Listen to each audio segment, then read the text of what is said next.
વધુ ને વધુ જો બહેનો અમારી સાથે જોડાશે તો બહેનોનું એક સારું સંગઠન બનશે. હવે બહેનો જો આગળ આવશે તો મને લાગે છે કે આ ગુજરાતમાં અમારું કામ ખૂબ ઉભરી આવશે. ભારતની સ્ત્રી એ ખૂબ સુદ્રઢ છે, શક્તિશાળી છે. જો ભાઈઓએ હું તો એટલું જ કહીશ કે એના ઉપર વિશ્વાસ મૂકી અને એને રાજકારણમાં આવે છે તો એમનું કામ એમને કરવા દે. સોરઠના હોય એ જ આટલા પ્રેમથી જમાડતા હોય અને પીરસતા હોય. વડાલ સોરઠ કહેવાય અને એની જ મારી કર્મભૂમિ ને જન્મભૂમિ પણ વડાલ જ છે, એટલે મને એનો ખૂબ ગર્વ છે.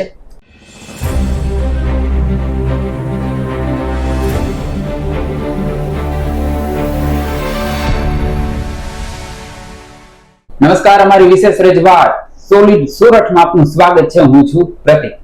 આજે આપણી હારે છે એક એવા ગેસ્ટ જેઓને હાલમાં જ પ્રદેશ ભાજપ મહિલા સંગઠનમાં મોટી જવાબદારી મળી છે. જી હા, આપણે વાત કરી રહ્યા છીએ ભાવનાબેન હિરપરા વિશે.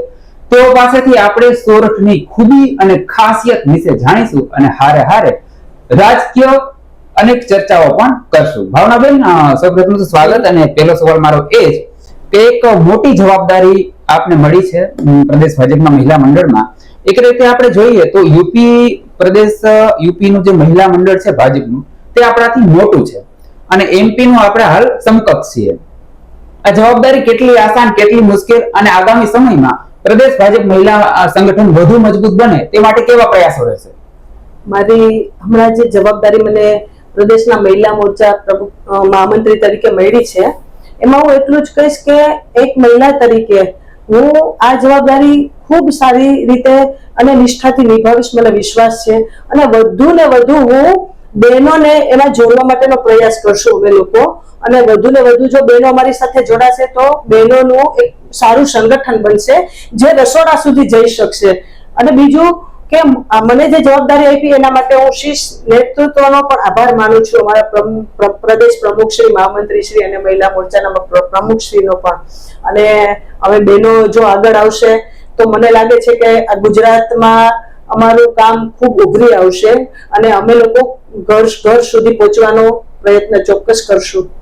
બિલકુલ, મહિલાઓનો વિકાસ થાય, મહિલાઓ રાજકારણમાં પ્રવેશ કરે એ તમારો પ્રયાસ હોય, સ્વાભાવિક છે. પરંતુ ભાવનાબેન, આપણે હારે હારે એ વાત પણ સ્વીકારવી પડશે કે ભાઈ મહિલાઓની એન્ટ્રી રાજકારણમાં થાય છે, પણ ઘણા ખરા કિસ્સામાં હજુ સુધી પતિદેવો જ કંટ્રોલ કરતા હોય છે. તો આમાં પણ પરિવર્તન લાવવું પડશે ને? ચોક્કસ. હું તો એટલું જ કહીશ કે ઘણી વખત ભાઈઓને એવું લાગે છે કે બહેનો આ કામ કરી શકશે નહીં, પણ રાષ્ટ્રસ્ય સુદૃઢ શક્તિ ક્ષમા જસ્ય ચ ધારે ભારતે સંસ્કૃતા નારી મતા નારાયણી સદા. ભારતની સ્ત્રી એ ખૂબ સુદૃઢ છે, શક્તિશાળી છે. જો એના ઉપર વિશ્વાસ કરવામાં આવે ને તો એ પોતાનું બધું મેનેજમેન્ટ ખૂબ સારી રીતે કરી શકે એવી છે. તો ભાઈઓએ હું તો એટલું જ કહીશ કે એના ઉપર વિશ્વાસ મૂકી અને એને રાજકારણમાં આવે છે તો એમનું કામ એમને કરવા દે. તો ખરેખર બહેનો ખૂબ અત્યારે આપણે દરેક જગ્યાએ જોઈએ છે કે બહેનો આગળ આવી જ ગઈ છે, તો આમાં પણ ખૂબ બહેનો આવશે. આપણે નિર્મલા સીતારામને જોઈએ છીએ, એવી રીતે આપણી કલ્પનાજીને જોઈએ છે, તો ખૂબ બહેનો અત્યારે સિંદૂર ઓપરેશન ની અંદર પણ 3 બહેનો જ હતી. તો બહેનો ખૂબ આગળ આવી શકે એમ છે. તો હું તો કહીશ કે ભાઈઓ, તમે બહેનોને એના સ્થાને રહેવા દઈ, એમને કામ શીખવા દો, એ ખૂબ આગળ આવશે. થોડા ફ્રી હેન્ડ આપો ભાઈઓને, થોડા ફ્રી હેન્ડ આપવાની જરૂર છે. અચ્છા, સોરઠની જો વાત કરીએ તો સોરઠની કઈ એવી બાબત છે જે તમને ખૂબ આકર્ષે છે, ખૂબ પસંદ છે? સોરઠનો આપણે આમ જોઈએ છે કે સાહિત્યથી લઈને અનેક ક્ષેત્રમાં ખૂબ વર્ણન કરાયું છે. તમારા મતે સોરઠની ખૂબી કઈ? સોરઠની અંદર બહારવટિયા હોય છે જે ખૂબ એની ધાક હતી સૌરાષ્ટ્રની અંદર. ત્યારે એક પટેલ સમાજની અંદર જ એક બેન ભાત દેવા જતા હોય છે, ત્યારે એને કહેવામાં આવે છે કે તું જાય છે તો તારો બાપ સામો મળશે તને, કે પેલો બહારવટીયો કાદુ મકરાણી.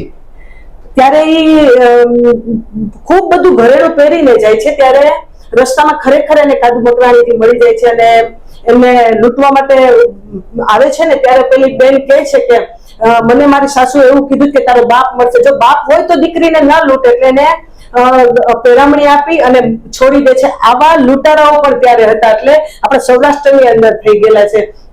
બીજું કે આપણી અહીંની મહેમાન ગતિ ખૂબ વખણાય છે, અને એ મહેમાન ગતિમાં હું એક દાખલો દઈશ.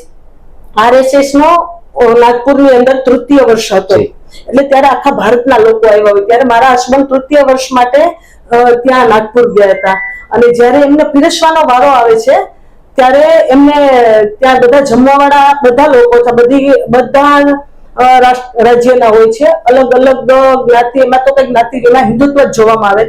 તો પીરસતા હોય ને ત્યારે એને સામેથી પૂછે કે આપ સૌરાષ્ટ્રના છો ને, કે કારણ કે સૌરાષ્ટ્રના હોય, સોરઠના હોય, એ જ આટલા પ્રેમથી જમાડતા હોય અને પીરસતા હોય. એટલે આવી ઘણી બાબતો એવી છે કે મને મારા સોરઠ વિશે, અને મારો જન્મ પણ વડાલની અંદર થયો છે, એટલે વડાલ પણ સોરઠ નામથી કે ચોકી સોરઠ, વડાલ સોરઠ કહેવાય, અને એની જ મારી કર્મભૂમિ ને જન્મભૂમિ પણ વડાલ જ છે, એટલે મને એનો ખૂબ ગર્વ છે. બિલકુલ. અને તમે સૌથી બારવટિયાની વાત કરી, તો આજે પણ આપણે જોતા હોઈએ કે ઘણા ખરા લોકો એવા સમયે વાતો કરતા હોય કે ભાઈ હાલના જે ક્રિમિનલ હોય તેનાથી તો સૌથી બારવટિયા ઘણા બધા સારા હતા. એ બારવટિયા ફક્ત કેવા હતા, પરંતુ ખરા અર્થમાં તે સમાજ સેવક હતા. એટલે આ સોરઠની ખૂબી છે. અચ્છા, જુનાગઢની વાત કરીએ તો જુનાગઢને વધુ બેટર બને, જુનાગઢ વધુ વિશ્વ ફલક પર પોતાનું નામ કરે, તે માટે કેવા ચેન્જીસ તમે ઈચ્છો છો?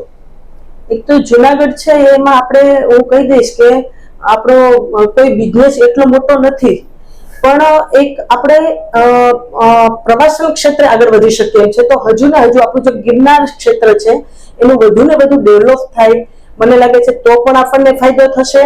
અને કોઈ એવું જગ્યા લઈ, અને હું તો ત્યાં સુધી કહીશ કે એક સારો ઇન્ડસ્ટ્રીયલ વિસ્તાર બનાવશું ને તો જુનાગઢના લોકોને એનો ખૂબ મોટો ફાયદો થશે, અને જુનાગઢના યુવાનોને પણ એમાં એમને જોબ માટેની કે કોઈને કોઈ જગ્યા મળશે. તો એક ઇન્ડસ્ટ્રીયલ ઝોન બને ને એ જુનાગઢ માટે મને લાગે છે ખૂબ જરૂરી છે. બિલકુલ. અનેક લોકો આ વાત કહેતા હોય છે, અને આ દિશામાં જો ચોક્કસ કાર્યવાહી થાય, કામગીરી થાય તો જુનાગઢ માટે સારી બાબત કહેવાશે. અચ્છા, હાલમાં જ આપને એક મોટી જવાબદારી ગીર સોમનાથ જિલ્લાની પણ મળી હતી. સ્થાનિક સ્વરાજની ચૂંટણીમાં મેજર રોલ હતો આપનો, પરંતુ આપણે જોયું જુનાગઢનો કેટલોક ભાગ અને સોમનાથના કેટલાક ભાગમાં આમ આદમી પાર્ટીએ સારું એવું પ્રદર્શન કર્યું છે. તમને એવું લાગે છે કે આગામી 2027 ની વિધાનસભા ચૂંટણીમાં ભાજપે થોડુંક સંભાળવું પડશે, થોડુંક વધુ મહેનત કરવી પડશે, આમ આદમી ટક્કર આપશે, લાગે છે? જી નહીં, ક્યારેય નહીં. કોઈ ને કોઈ બાબતે એમાં વ્યક્તિ વચ્ચેની ક્યારેક ને ક્યારેક મનદુખ હોય છે, એના હિસાબે આ લોકોએ પગપેસારો કર્યો છે. પણ મને 100% વિશ્વાસ છે કે 2027 ની અંદર આમ આદમી પાર્ટીનો કોઈ પણ રોલ હશે તો એ સફળ નહીં જ થાય, પણ એમાં ભારતીય જનતા પાર્ટી જ સફળ થશે.